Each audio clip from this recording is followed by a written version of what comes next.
Lior, great having you on the podcast here today. How's it going? Pretty good, man. Good to be here. Definitely good to be here.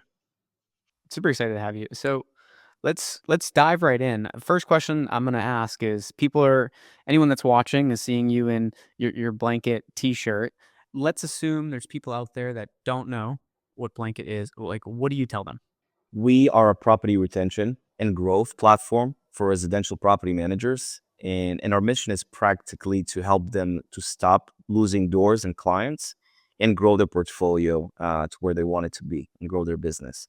We're specifically working with residential property managers that are managing single family rental properties and small multifamily properties, working with, mom and pop investors or sophisticated investors that normally, react when life happens. And even if you're a property manager that is doing a really good job, eventually life will happen to some of your clients and they will decide to sell their property. And whenever they will sell their property, you will be losing your management revenue from that. So that's a churned client. So we'll really try to, first of all, help our clients be a lot more proactive, get ahead of those situations, because the data can tell you a lot about what's happening with the property. And if an owner is thinking about selling because maybe the property is not, performing well. So we provide the property managers with those tools to really be proactive, be data driven, and be a lot more valuable to their clients, to those property owners, but also give them tools to really grow the number of doors they're managing and make more revenue from their existing networks. When you what was your kind of eureka moment when you decided to start this in the first place? Like, there's always what I find is there's always several things that lead up to that moment, right? But what was the point where you finally said, "Okay, this is where I wanna start this up. I wanna start growing it." At what point was that? Regular conversation over dinner with a friend, property management friend. I actually came from the real estate side of things. I didn't come from technology. Startups was a new thing. And I was working for a big investment firm that was focused on single family rental properties and funds. We were setting up different types of vehicles, whether that will be retail homes that we were developing and building, but also funds that we were setting up. And our closest friends and centers of knowledge and boots on the ground were always the property managers that we were working with. And as part of your business and as part of your job, you'll be meeting and going out for dinners, talking about how life sometimes sucks in property management, and how challenges come up every day and every morning. And one of those challenges that we actually spoke over dinner was actually this problem that we are solving today, which is owner churn. That specifically is the name. And when I heard about how, crazy or big this problem is, because, in our day to day, we didn't really get into those details, into how, the ins and outs of the business. We were working on the projects that are currently in front of us. But this was like one of those first times that we really had a conversation about, how things are going in your business beyond what we're doing. And then when I heard that this property manager that we were working with was losing between 30 to 35, sometimes 40% of his clients every year, I said, man, this is crazy. Like, what's wrong? What's not working? He said, nothing. Like, just, it's a crazy market. People wanted to get out. People wanted to sell. Some folks, of course, who could have done a better job, but like that's the nature of the property management industry. And losing a third, at least a third of your revenue generators every year, that's painful for every business. And the problem is that, when I also asked him, okay, so what are you doing about it? So he said, like, I'm just trying to bring in more leads. And that sort of like answer really, ra- turn on the light bulb, because when you think to yourself, what does the answer represent? It doesn't represent a solution to the problem. It represents sort of like a reality where you accept the problem and you learn how to live with it. So you accept the fact that you're losing clients and you're just trying to offset that by just bringing in more leads, spending in more marketing. But that's not the thing that really solves the problem. And then, so that was, it's sort of like hit me on the spot, and understand there's something here that is not working. And that sort of like started a crazy adventure into understanding what is not working, how big is the problem. And then when me and my partner, when we understood that this is something that everybody is experiencing. By the way, the industry hasn't changed. The average churn rate in the property management industry is still about 30%. So when we understood that the problem was so wide and so deep, that's what really got us so excited about building something that nobody has yet built or tried to solve in our industry. And how do you decide, what new features to build? Like I'm sure you receive a lot of feedback, right? And this is something I like to ask a lot of guests to come on. How do you decipher through what's it called? Through what do people kind of want versus what they'll actually like get excited and it's a useful feature for them? Yeah, well, I always say if something ends up in our product backlog, it's probably something we'll hear about in 2 years from now, because that's how many like feature requests you get all the time. Whether that will be with prospective clients, with existing clients, and I'm saying that just to emphasize how big of a challenge that is to prioritize. And I think this is a really good question to any founder, any manager, not only when talking about a tech startup prioritizing features, but needs of clients. Clients have needs, clients have questions. How do you manage all the day to day and all your plans that are currently undergoing with things that might seem super, super urgent right now?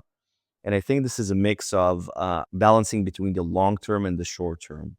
You always have to have the long term. You always have to have your product roadmap for the full year, hopefully. And that should be always, your northern star, your compass. That should guide you in the direction. Now, the balancing between that and the short term can be different bumps along the way. That's how I envision. Like if I have my compass, I have my like general direction, and this is my navigator inside, and my naval commander in me after 8 years of service in the Navy. You put your goal and where you want to get to, but sometimes you'll have to make a short right, a short left, you know, and but eventually you'll get to that goal. So you always have to have that goal that you're going towards, but you always need to also listen to feedbacks, and that's the short term. So if the short term it starts screaming, that's how we envision it. If you start getting multiple requests for the same feature, and we try to track that, how many times people ask for this specific feature. And if this is something that can play also towards our long-term vision, our long-term goal, our roadmap, we will be able to maybe, say, okay, let's wait with this. Let's prioritize this for a second because this will have a big impact. And that's sort of like I would say the third thing in the puzzle is measuring the impact of every feature on the actual company performance. How does, this feature, if you roll this out, how will that impact revenue? How will that impact engagement with the platform? How will that impact, repeat visits to the platform? So to summarize, I would say it's a balance between the long term, the short term, and the impact of every one of those features. How does the business model currently work today, Lior? So we charge on a per unit basis, meaning if you're a property manager that has 1,000 doors, our price will be a certain price per unit. Okay, so let's say it's a dollar 49. So it will be $1.49 multiplied by those 1,000 units per month. Pretty straightforward, pretty simple, making it very similar to, you can look at it as a usage base. The reason for that model was because we wanted to be fair with our clients, because we know that churn is a problem and we don't want to commit clients to a certain price where they might end up, during the next several months lower than that, but they will still be paying as if they have, a higher amount of properties from when they started. So we wanted to make it very fair, both for us and both for them. If they lose properties, they don't pay for those, properties that were lost. If they add more properties, so we're growing together. So it's sort of like this sort of like mutual plan that is really based on the usage of the platform. I do see a lot of like I see more and more tiered based pricing happening, like usage based pricing happening than ever before. I think people are getting more comfortable with that too, with like how a lot of these AI platforms are structured, right? They are very much usage based, so it's kind of changing um, people's behavior towards that. I mean, remember a while back it was straight up just subscription. It was never usage based, or very rarely, right? The only ones that were really usage based were like the cloud The data offerings and things centers. like that. When you were starting this, where did you get the name Blanket from? What is there any meaning behind, or are you just like, I like this name, let's name it Blanket? That's actually a good question. I think one of my favorite questions when we're talking about our company. It tells you a lot about what's important in life, right? But the thought process that we had was we wanted to have a very abstract name that we can build a story around. Not something that is explicit, not something, like home something or whatever. Wanted something that wouldn't necessarily be immediately explicit talking about something, but something that will have some kind of a, I would say, even a distant connection to the home, to property, right? Without saying the word home or property. And because our value proposition is that we help you keep your doors at home, that's sort of like our slogan, keep your doors at home, which is technically retention of doors. So those doors are eventually representing owners, people. So what makes you feel comfortable eventually makes you stay. So imagine yourself covered in your blanket, watching Netflix at the end of the weekend, drinking your hot cocoa or hot tea. You don't want to leave, right? Even when, there is a phone call or something, or you need to open the door, you're bummed that you need to even get up from the sofa. So blanket was one of those names that we thought about, and and it really resonated because blanket is also something that gets you covered. We got you covered because we provide all the solutions within our platform that really make it a no brainer for you. It gives you all the data. With the power of AI, it gives you the recommendation on exactly what you need to do. And it even generates the email that you need to send to your owner whenever there's some kind of a risk alert that needs to be dealt with. So our motto and our sort of like, I would say, strategy was always, we got you covered because we know that you as the property manager have no time. You are sometimes literally putting out fires. You have so many things going on. In many cases, we're talking about small or medium-sized businesses as well that are a one or two or three or four-man show that are doing accounting, operations, maintenance, talking with clients, selling, marketing all together.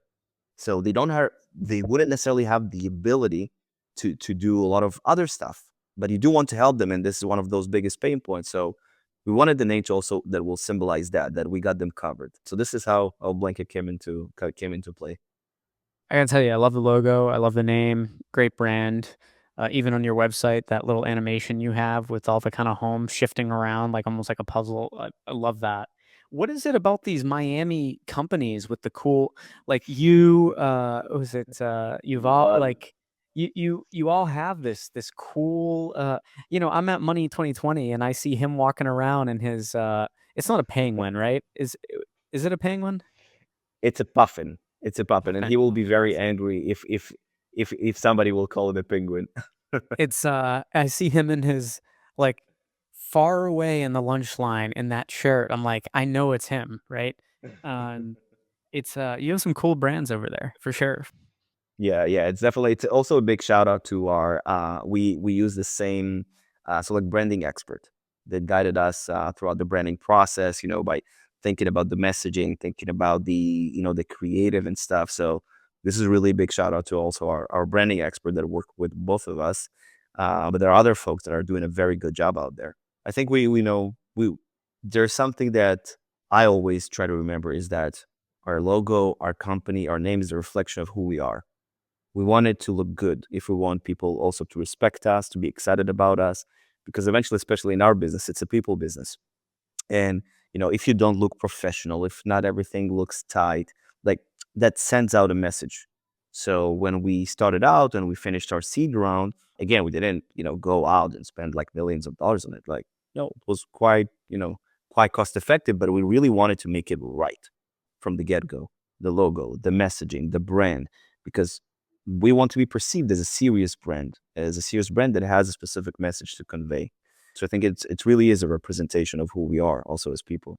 You've raised capital. Who have you raised from? So we raised from Foundation Capital. It's a leading VC fund here in the States.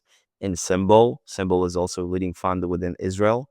And we had multiple other funds that also followed within the round and participated, including operator partners, including RE Angels, and a lot of great angel investors that really, without them, we wouldn't be here. Seriously, like, you know, we started out this journey with a lot of motivation, a lot of capability and knowledge, but you don't know how much you don't know.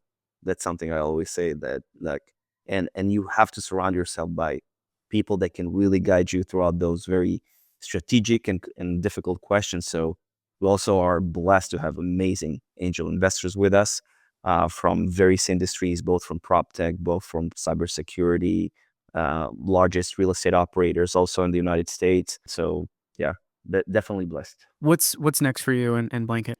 I think it's more of a question about our industry because we really try to listen to what the industry needs and where it's going, and try to also maybe navigate it a little bit to push it to where we believe that is the right direction. But I believe, which is the very similar future for us as well, property management or property managers are naturally and I would say at a certain point very intentionally will have to become more of an asset manager rather than a property manager. Because when you look at other industries like, commercial real estate, multifamily, and other spaces, when you talk about or you speak with an investor that invests in those asset classes, you normally meet a sophisticated investor that has a fund that invests, his capital. He gets quarterly reports. He has strategic conversations talking about the next allocations. There's a very, standardized investor relations mindset, right? That is coming from the asset managers that manage these assets for them. Now, when you look at the single family rental industry, the typical investor is a mom and pop investor. This could be, two parents that gathered some of their savings, invested in a rental property to have some, passive income. This can be a young couple, that started building out the portfolio of rental properties. These are not your sophisticated investors that know necessarily how to read pro formas and things like that. But eventually, they are investing in an asset. They're not, this is not a property, this is an investment. And property managers, up until a few years ago, were really viewed as service providers, and that's it.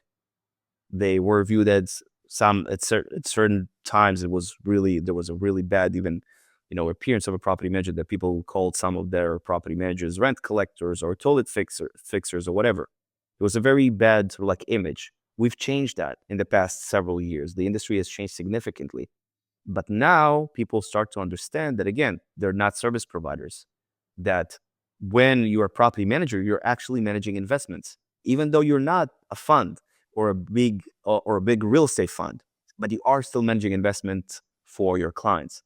So slowly but surely, you see that many property managers start to understand that in order to differentiate themselves and in order to be valuable, they have to adopt different asset management sort of like flows, processes, capabilities, doing a performance review session with their clients once every year to talk about how their property or how their portfolio, has performed this year. What are their plans for the next year? Would they want to buy another property? Would they want to sell another property? And this is really where we are heading as Blanket. So to your question, what we are trying to do, and hopefully in the future, we'll be able to really go to a point where we'll be able to turn property managers into asset managers without them having to, like be as what you imagine, that big real estate fund in Wall Street, with those crazy offices, but just having the right technology, having the right people by your side, and being able to bring that value to property owners.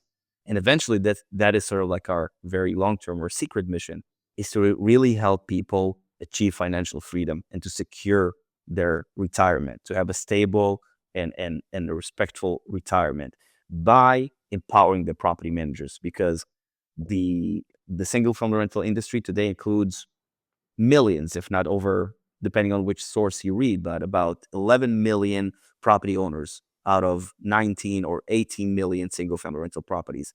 99% of them are mom and pop investors. 85% of them are folks who have just one property. So this means these are, our parents, our grandparents. And we understand that if we'll be able to empower the property manager, which is the only stakeholder in their lifetime that is vested in their financial being, because the more properties they have and the better properties they have, the better the property manager is doing. So we believe if we empower the property manager, we eventually are helping, our everyday people that are trying to secure their financial retirement. I love it. I love it. Lior, it's been an absolute pleasure chatting with you here today. I look forward to future conversations, and thanks so much for joining me on the podcast. Likewise, Jared. Thank you for having me, man. Appreciate it.